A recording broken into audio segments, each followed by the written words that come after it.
రాజకీయాల్లో గులాబీ బాస్ కేసీఆర్ స్టైలే వేరు.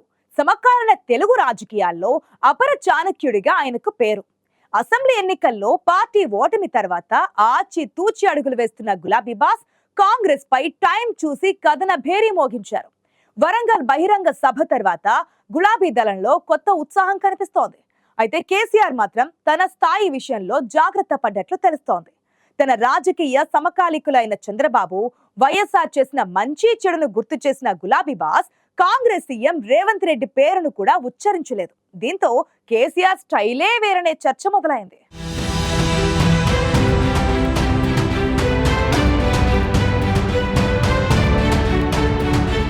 కాంగ్రెస్ అధికారంలోకి వచ్చిన తర్వాత బీఆర్ఎస్ నిర్వహించిన అతిపెద్ద సభ వరంగల్ ఎల్కతుర్తి మీటింగ్.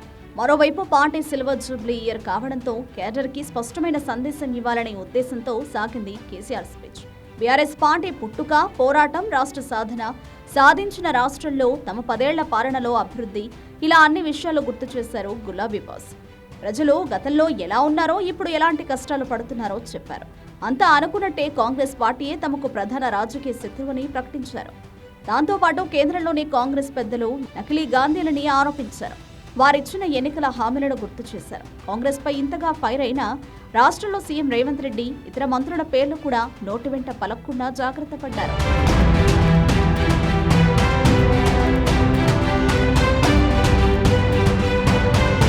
గులాబీ పార్టీ అధినేత కేసీఆర్ ఎలకతుర్తి సభలో రేవంత్ రెడ్డిపై డైరెక్ట్ అటాక్ చేస్తారని భావించారు.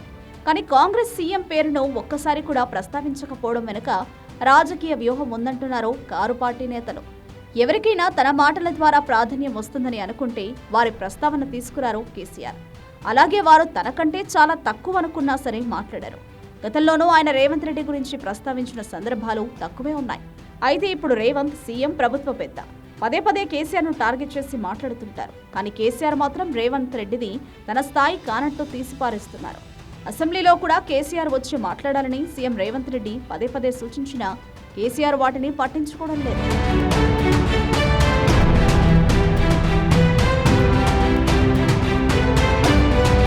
అధినేత మాట్లాడాల్సిన అవసరం లేదన్నట్లు BRS working president KTR, party trouble shooter Harish Rao మాత్రం సమయం వచ్చినప్పుడల్లా రేవంత్ రెడ్డిపై విరుచుకుపడుతున్నారు.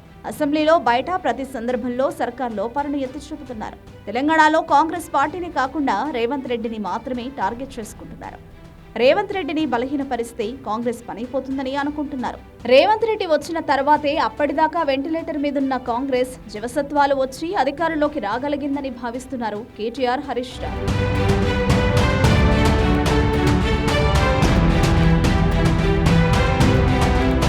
వర్కింగ్ ప్రెసిడెంట్ గా కేటీఆర్ పార్టీని సమన్వయపరుస్తున్నారు. కేటీఆర్ వ్యూహాత్మకంగా కాంగ్రెస్ పార్టీని టార్గెట్ చేయడం లేదు. ప్రతిదానికి రేవంత్ రెడ్డిని వ్యక్తిగతంగా టార్గెట్ చేస్తున్నారు. అప్పుడప్పుడు కాంగ్రెస్ పార్టీపై సానుభూతి చూపిస్తున్నారు. రేవంత్ వల్ల ఆ పార్టీ ప్రతిష్ఠ దెబ్బతింటోందని రాహుల్ గాంధీకి లేఖలు రాస్తున్నారు. కేటీఆర్ అనుసరిస్తున్న ఈ ఫార్ములాను కేసీఆర్ మాత్రం ఫాలో అవ్వడం లేదు. ఆయన ఎలకతుర్తిలో కాంగ్రెస్ నే నేరుగా టార్గెట్ చేశారు. నెంబర్ 1 విలన్ కాంగ్రెస్ పార్టీయే అన్నారు. ఇప్పటికీ రేవంత్ రెడ్డిని రాజకీయంగా దెబ్బతీస్తే మళ్లీ అధికారం తవదే అన్న ఆలోచనలో బీఆర్ఎస్ నేతలున్నారు. అందుకు సమయం వచ్చిన ప్రతి సందర్భంలో రేవంత్ రెడ్డిపై ఫోకస్ చేస్తున్నారు.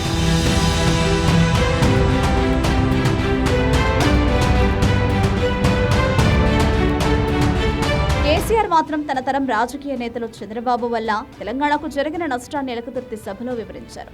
అటు చంద్రబాబుతోనే పోరాడి బయటకు వచ్చి టీఆర్ఎస్ పార్టీ పెట్టారు. మరోవైపు కాంగ్రెస్ మాజీ సీఎం వైఎస్ రాజశేఖర రెడ్డి హయాంలో సర్కార్ స్కీమ్లను మెచ్చుకున్నారు. ఇలా రేవంత్ రెడ్డిది తన స్థాయి కాదని, ఆయన సంగతి చూసుకునేందుకు తన కొడుకు, అల్లుడు సరిపోతారని చెప్పకని చెప్పినట్టు చర్చ జరుగుతోంది.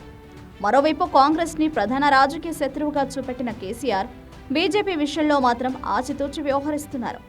అవసరమైతే రానున్న రోజుల్లో బీజేపీ మద్దతుతో కాంగ్రెస్ పార్టీని దెబ్బతీయాలని కేసీఆర్ భావిస్తున్నారు. ముందు చూపుతోనే కమలం పార్టీపై ఆయన పెద్దగా విమర్శలు చేయలేదు.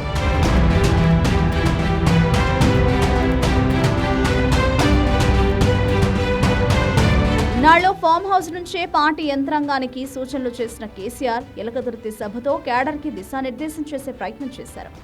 దానికి తోడు కేసీఆర్ ముందు చూపుతో ఆలోచించి జాగ్రత్తగా మాట్లాడారని అంటున్నారు రాజకీయ విశ్లేషకులు. కేటీఆర్ స్ట్రెయిట్ ఫార్వర్డ్ గా మాట్లాడితే కేసీఆర్ మాత్రం రాజకీయ కోణంలోనే స్పందిస్తారని, ఎలకతుర్తి సభలో ఆయన స్పీచే దీనికి నిదర్శనమని అంటున్నారు.